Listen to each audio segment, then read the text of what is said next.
रात को सोते समय आपको महसूस होता है कि आपको झटके लगते हैं और एकदम आप अचानक उठ जाते हैं। आपकी छाती पर कोई व्यक्ति बैठा हुआ है और आपकी आवाज़ नहीं निकल रही, ना आपका हाथ, आपके जो हाथ पैर हैं ना वो चल रहे हैं और आप बहुत डरे हुए हैं। आपको ऐसा महसूस होता है जब आप सोते हैं। तो कई बार ऐसा लगता है जैसे सपने में कोई मारने के लिए आपको दौड़ रहा हो। आपकी सांसें बहुत तेज हो जाती हैं, आपकी धड़कन जो है वो बहुत तेज हो जाती है, साथ ही आप हिल नहीं पाते। सपने में कोई आपको डराता है, आपको ऐसा महसूस होता है। तो अगर आपको ये सारी चीज़ें होती हैं, ऐसे अनुभव आपको होते हैं, तो ये वीडियो आपके लिए है और बहुत महत्वपूर्ण वीडियो होने वाली है। इस वीडियो में मैं आपको बताऊंगा कि ये जो चीज़ें आपके साथ होती हैं ये क्यों होती हैं और इसका क्या निवारण करना चाहिए।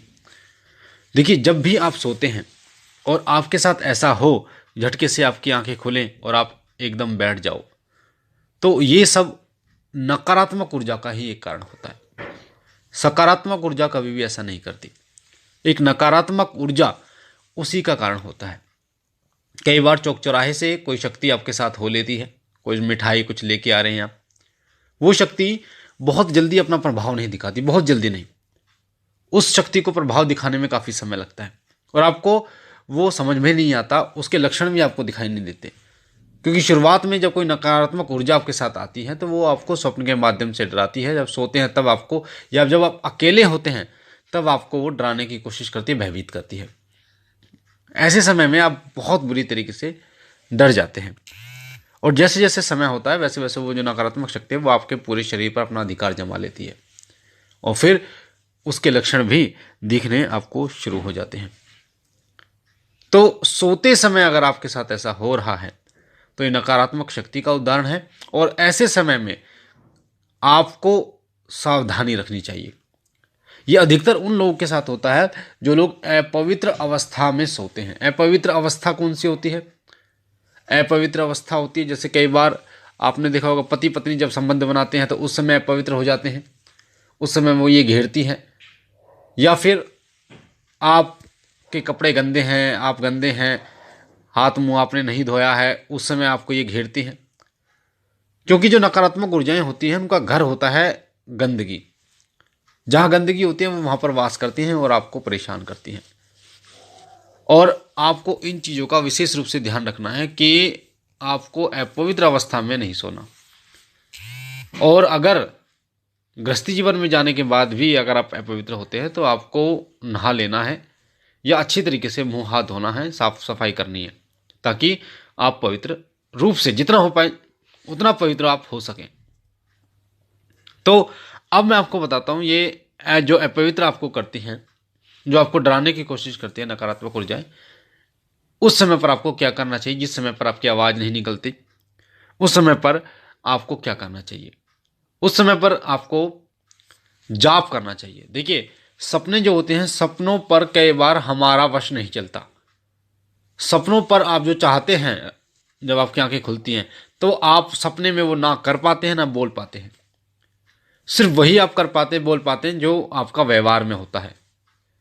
उदाहरण के लिए, अगर कोई व्यक्ति जाप नहीं करता, भगवान का नाम नहीं लेता, तो अगर ऐसी स्थिति उसके साथ आती है, उसको दबाव पड़ता है, झटके लगते हैं और उसका शरीर नहीं हिलता, सांस जो है वो बंद होने वाला होता है, ऐसे समय में वो चाहकर भगवान का नाम नहीं ले पाता। और ऐसे समय में भगवान का नाम लेने से मात्र से ही वो नकारात्मक शक्ति भाग जाती है। मात्र नाम लेने से। आप हनुमान जी का नाम ले लीजिए, भगवान शिव का नाम ले लीजिए, या मंत्र का जाप कर लीजिए।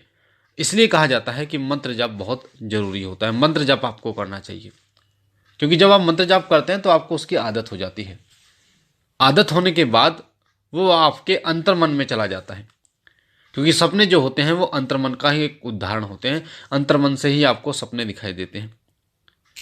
और जब जो जाप है वो अंतर्मन में चला जाता है तो कोई भी अगर नकारात्मक शक्ति आपको कोई भी नुकसान पहुंचाने की कोशिश कर रही है तो आपके अंतर जब मन में पड़ा जो जाप है वो उसको दूर कर देता है आपसे। आपको किसी प्रकार का नुकसान वो पहुंचाने नहीं देता। इसलिए मंत्र जाप की आवश्यकता होती है। हनुमान चालीसा या अन्य कोई चालीसा सहस्त्र नाम की आवश्यकता होती है। अब आपको करना क्या है? जब भी आप सोएं तो कोशिश करें कि हाथ मुंह धोकर, सर्दियों में है तो गर्म गर्म पानी आप रख लीजिए, गर्मियों में है तो नॉर्मल पानी से हाथ मुंह धोकर, हाथ मुंह पैर और अच्छी तरीके से धो के कुल्ला उल्ला करके तब आप सोए भगवान का नाम लेकर। अगर आप चाहें तो सोते समय आप मंत्र जाप कर सकते हैं, सोते समय हनुमान चालीसा का पाठ कर सकते हैं, अन्य कोई पाठ आप कर सकते हैं। इससे और भी उत्तम रहेगा, क्योंकि जब आप सोते समय किसी जाप को करते हैं, किसी पाठ को करते हैं, तो वो जाप वो पाठ आपके अंतर्मन में बहुत जल्दी प्रवेश कर जाता है। और क्योंकि सपने आपके अंतर्मन के द्वारा आते हैं, तो आपके अंतर्मन के में किसी प्रकार की जो नकारात्मक ऊर्जा है वो नहीं रहती। इसलिए इस वीडियो को ध्यान से सुनिए और इस वीडियो को और ज़्यादा लोगों तक शेयर कीजिए, ताकि और लोगों तक ये वीडियो जाए और लोग भी इसका फ़ायदा उठा पाएँ। ज़्यादा से ज़्यादा मंत्र जाप कीजिए, ज़्यादा से ज़्यादा प्रभु का नाम लीजिए, गुणगान कीजिए, ताकि इस प्रकार की दिक्कतें का सामना आपको ना करना पड़े भविष्य में भी। मैं बाबा भोलेनाथ से विनती करता हूँ कि बाबा भोलेनाथ आप पर कृपा करें, आपके घर पर कृपा करें, सदैव आपकी झोली भरते रहे। हम मिलते एक नई जानकारी के साथ, तब तक के लिए ओम नमः शिवाय, ओम नमः शिवाय, ओम नमः शिवाय।